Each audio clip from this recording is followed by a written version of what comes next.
Ternyata langkah kaki kita dapat memberi pengaruh pada kondisi dan kinerja otak yang lebih baik. Sebelum lanjut membahasnya, pastikan teman-teman sudah subscribe dan klik loncengnya ya untuk selalu mendapat pemberitahuan video baru. Tahukah kalian kalau orang-orang Indonesia menjadi bangsa yang dikenal sebagai orang paling malas jalan kaki? Pada penelitian yang berjudul Large Scale Physical Activity Data Reveal Worldwide Activity Inequality pada tahun 2017 di jurnal Nature memberikan penjelasan terkait hal tersebut. Hasil penelitian itu juga menjelaskan kalau Hong Kong menempati urutan teratas negara sebagai penduduk paling rajin berjalan kaki dengan rata-rata 6.880 langkah setiap hari. Sedangkan di peringkat terakhir ditempati Indonesia dengan rata-rata 3.513 langkah per hari. Lalu ada apa dengan aktivitas jalan kaki ini? Sebuah penelitian yang dilakukan oleh para peneliti di American Center Society telah menemukan bahwa berjalan kaki dapat membantu orang hidup lebih lama. Penelitian ini dilakukan pada 140.000 orang yang tergabung dalam American Cancer Society. Mereka yang berjalan 6 jam per minggu memiliki resiko yang lebih rendah untuk terserang penyakit kardiovaskular, penyakit pernapasan, dan kanker dibanding mereka yang tidak berjalan kaki sama sekali. Bahkan 2 jam per minggu pun konon sudah cukup untuk mendapat kebaikan dari jalan kaki, atau secara sederhana cukup 15 menit dalam sehari. Aktivitas fisik menjadi sangat penting bagi kesehatan kita. Bukan hanya penelitian ini, namun ada sejumlah penelitian yang juga menyatakan hal serupa.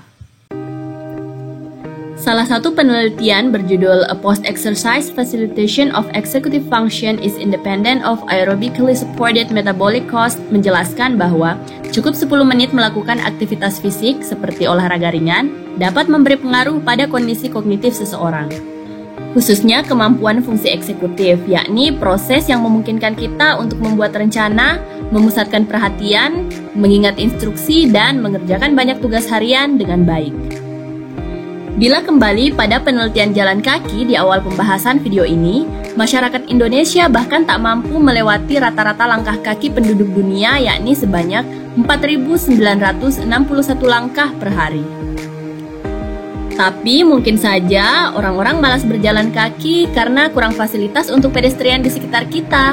Misalnya saja kondisi trotoar atau jalan sempit yang terabaikan. Dalam buku Successful Aging yang ditulis oleh Daniel J. Levitin, ia menyebutkan bahwa jika Anda berbicara tentang kesehatan otak, maka hipokampus adalah hal yang penting. Struktur otak yang memediasi ingatan.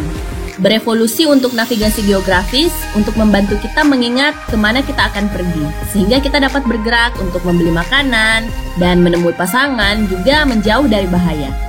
Jika kita tidak menjalankan bagian itu, maka kita akan menerima resikonya sendiri.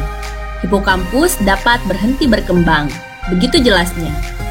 Buku yang membahas tentang neuroscience itu menitik beratkan agar kita dapat terus bergerak untuk menyelamatkan otak kita. Menjaga proses kerja hipokampus akan membuat otak kita menjadi lebih baik. Jadi, mari kita biasakan untuk lebih sering berjalan kaki. Jika jarak tempuhnya memungkinkan, alih-alih mengambil sepeda motor atau mobil, lebih baik untuk mencoba berjalan. Terima kasih telah menyaksikan. Ingat subscribe, like, share, dan sampai jumpa.